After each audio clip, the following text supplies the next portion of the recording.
Hey Ram, it's Brad and Steve here. We are closing out our biggest tournament that we've ever had.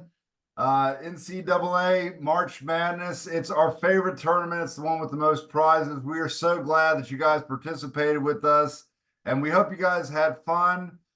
Ended up with a real bang with UConn Purdue, which I think were pretty much who people thought were going to end up there.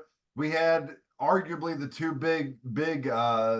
best big man in college basketball this year, um, going head to head. And it was awesome to see Eddie's performance. Purdue really held in strong in the first half.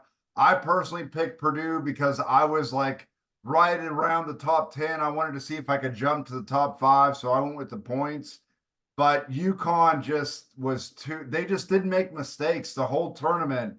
The team you saw the whole tournament was a team that showed up in that championship game, which was a very good team that just didn't make a lot of mistakes. And I really wanted to see Purdue win, but they just made too many mistakes down the stretch.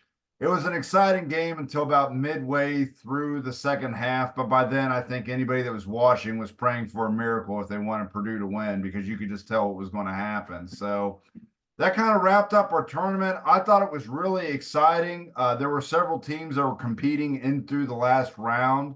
It really came down to about five teams had a chance in round three because some people really put themselves in a strong position. One of the weird themes of this tournament compared to other tournaments is the last two tournaments we had were really about the underdogs. This year was really about the favorites. You still had to pick some of the underdogs. What killed me personally in this tournament and took me out of it was not picking NC State. The lack of if only someone had told me. but but really you still had to get the underdogs became more important in a way because there were so few of them that you really had to hit the ones that offered a lot of points. And that's what made the difference between the people that were in the top five versus the people that weren't. They hit on the underdogs, but took a lot of favorites as well. But what we're going to do, Steve's going to go through and I'm going to share my screen. He's going to give kind of a breakdown on different aspects of the tournament. Hold on one second. I'm having a little bit of.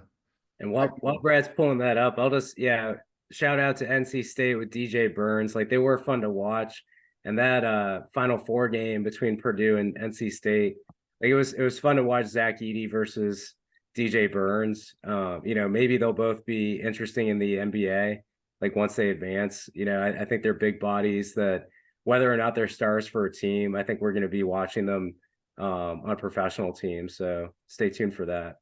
Yeah, I am excited to see what happens to Burns because I think that that's going to be a big deal in the long run. So here we got the screen up, Steve. Take us away with some statistics. All right. So as you can see, Basket Case was our overall Rammy winner. Really interesting that they went all three rounds without winning around themselves, but was always in that upper echelon round by round. And so that consistency really paid off. Particularly they had a great round of 64 and a great final round all the way through. And so congratulations to Basket Case. They're going to take home the Rammy Award, which is a cool Ram trophy if you haven't seen it, as well, because they're in the top five along with everybody in the top five. They'll get a sweet Ram hat. Everybody who was in Tri-Head, which was our top flock with the highest average points per Ram, they got their people continuing to fill out their entries. And also it helps to have the overall winner in your flock. That's going to boost your overall score a little bit. But they had a couple different people. I will shout out Duram Brackets Dream of Electric Sheep, which is this guy down there. He came in 11th or 12th. So and they had a 17th and an 18th with Doherty and Dan Knight as well. So a number Monstars was 10th. Oh yeah, well. Monstars was 10th. So a good overall showing from Tri-Head, and shout out to Birders for Life, who was respectively just 2 average points per Ram less than Tri-Head.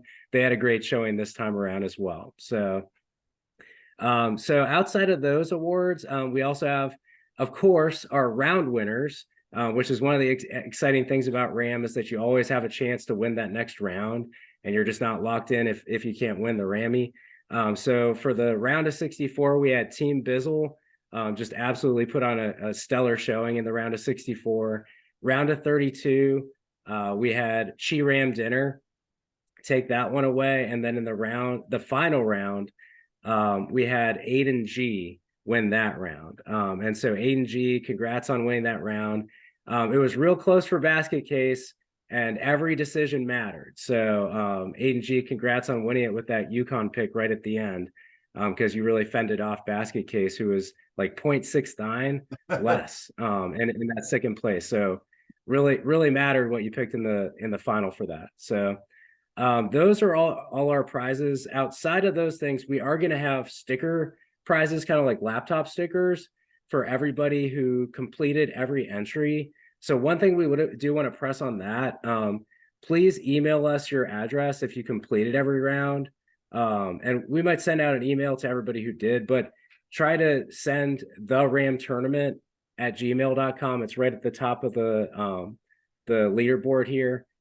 The Ram tournament at gmail.com, your address if you did all your entries, and we'll make sure you get that laptop sticker through the mail. Something to look forward to with Ram, we are looking at UFC. And so something cool about UFC is each fight night, UFC, they just had 300, UFC 300 last night. We're eyeing UFC 302 on Saturday, June 1st. And there's 13 decisions on that fight night that you could make. And you can have some risk-based decisions and kind of a different way to get involved in fighting. I know that UFC events appeal to a real broad audience. So we're excited to maybe explore that and see how it works with Ram. So we just want to say thank you so much for playing in Ram March Madness. We really appreciate you all, each and every member of the herd. And for those who haven't joined yet, UFC 302 on June 1st, stay tuned for it. But everybody, horns up. And thank you so much for playing in Ram March Madness 2024.